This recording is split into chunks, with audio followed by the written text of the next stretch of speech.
ललकी चुनरिया ओढ़ाई दा मोरी मैया भवानी।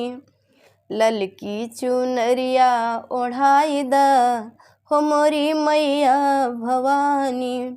मैया भवानी मोरी शीतला भवानी। मैया भवानी मोरी शीतला भवानी। अरे ललकी चुनरिया ओढ़ाई दा मोरी मैया भवानी। चुनरी पहिरी मैया मलिया घर जई है। चुनरी पहिरी मैया मलिया घर जई है। मलिया के बगिया सजाई दा मोरी मैया भवानी। मलिया कर बगिया सजाई दा मोरी मैया भवानी। ललकी चुनरिया चढ़ाई दा मोरी मैया भवानी। चुनरी पहिनी मैया निमिया तर जई है। चुनरी पहिरी मैया निमिया तर जई है। निमिया तर जई है हो निमिया तर जई है। निमियों में झेलुआ डबाई दा मोरी मैया भवानी। निमिया में झेलुआ डबाई दा मोरी मैया भवानी।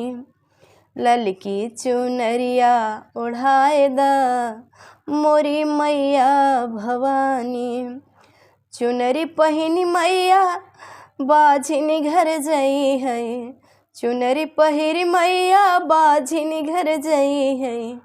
बाझिनी घर जई है हो बाझिनी घर जई है। बाझिनी घर जई है हो बाझिनी घर जई है। अरे बजनियों के गोदिया भराई दा मोरी मैया भवानी।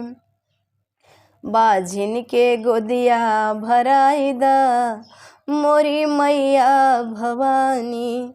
ललकी चुनरिया ओढ़ाई दा मोरी मैया भवानी।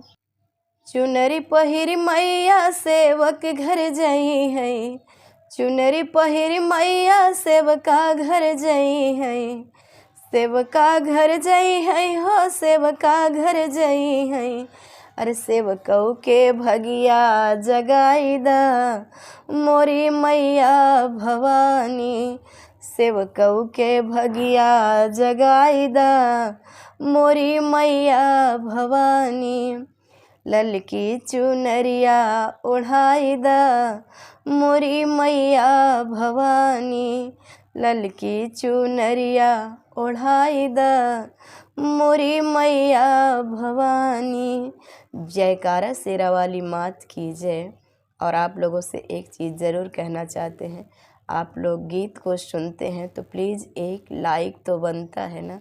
आप लोग लाइक करना भूल जाते हैं, कृपया लाइक ज़रूर किया करें।